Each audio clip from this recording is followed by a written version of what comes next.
बेहद हर्षोल्लास तरीके से मनाए जाने वाले इस त्यौहार की सबसे खास बात यह है कि बहन के पवित्र रिश्तों की मिठास यह पूरे भारत वर्ष में मनाया जाता है। असल में श्रावण पूर्णिमा देश में हर प्रांत में अलग अलग रूपों में मनाए जाते हैं। हिंदू धर्म में श्रावण मास पूर्णिमा का विशेष महत्व है। इस साल 30 अगस्त को श्रावण मास की पूर्णिमा मनाई जाएगी। इस दिन सावन पूर्णिमा व्रत, स्नान, दान, भगवान शिव की पूजा अर्चना का विशेष महत्व है। श्रावण पूर्णिमा को दक्षिण भारत में नारियली पूर्णिमा, अश्वनी अवितम, मध्य के कजरी पूनम, उत्तर भारत रक्षाबंधन और गुजरात पवित्रोपना के रूप में मनाया जाता है। हमारे यहाँ त्योहारों की विविधता ही तो भारत की विशिष्टता की पहचान है। सावन का महीना रिमझिम फुहारों और हरियाली से मन को आनंदित कर देता है। इसी महीने की पूर्णिमा को मनाया जाता है। भारत में रक्षाबंधन के त्यौहार के रूप में बेहद उल्लास तरीके से मनाए जाने वाले इस त्यौहार की सबसे खास बात यही है कि भाई बहन के पवित्र रिश्तों का मिठास है, जो कि पूरे भारतवर्ष में मनाया जाता है। श्रावण पूर्णिमा देश में हर प्रांत में अलग अलग रूपों में मनाई जाती है। श्रावण पूर्णिमा व्रत की कथा, तो आइए सुनते हैं हम श्रावण व्रत पूर्णिमा की कथा। श्रावण व्रत की प्राचीन कथा के अनुसार एक नगर था। उसमें तुंगध्वज नाम का राजा राज्य करता था। तुंगध्वज राजा को जंगल में शिकार करने का बहुत शौक था। एक दिन राजा जंगल में शिकार करने गया। शिकार करते करते बहुत थक गया था।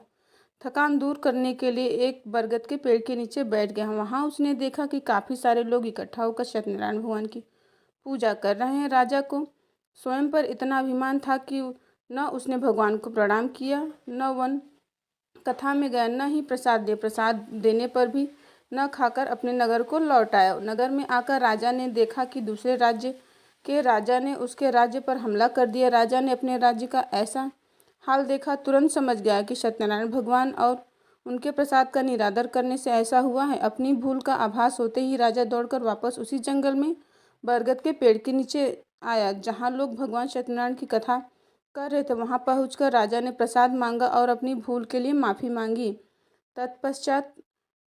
पश्चाताप करते देख राजा को भगवान सत्यनारायण माफ़ कर दिए, जिसके फलस्वरूप भगवान के आशीर्वाद से उसके राज्य में सब कुछ पहले जैसा हो गया।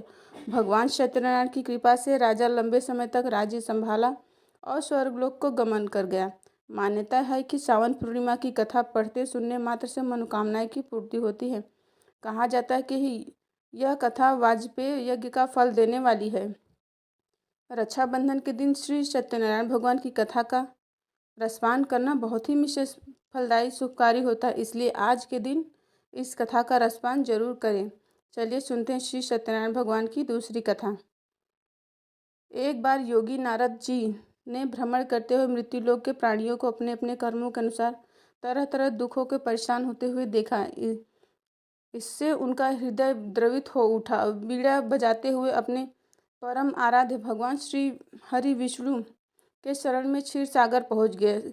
स्तुति पूर्वक बोले, हे नाथ, यदि आप मेरे ऊपर प्रसन्न हैं तो मृत्युलोक के प्राणियों की व्यथा हरने वाले का कोई उपाय बताइए, कृपा करें। तब भगवान ने कहा, हे वत्स, तुमने विश्व कल्याण की भावना से बहुत प्रश्न किया है, अतः आज मैं तुम्हें ऐसा व्रत बताता हूँ जो स्वर्ग में भी दुर्लभ है और महान पुण्यदायक है तथा मोह के बंधन को काट देने वाला है। जो भी व्यक्ति श्री सत्यनारायण व्रत की विधि विधान से पूजा अर्चना आराधना करता है, सांसारिक सुखों को भोग कर परलोक में मोक्ष की प्राप्ति होती है। कथा के अनुसार एक शांतानंद नाम का दीन ब्राह्मण था। अपने परिवार का पेट भरने के लिए भिक्षा मांगता था। ब्राह्मण सत्याचरण व्रत का किया। भगवान श्री सत्यनारायण की विधि पूर्वक पूजा की। इसके बाद ब्राह्मण को सुख की प्राप्ति और अंतकाल सत्यपुर में प्रवेश कर गया।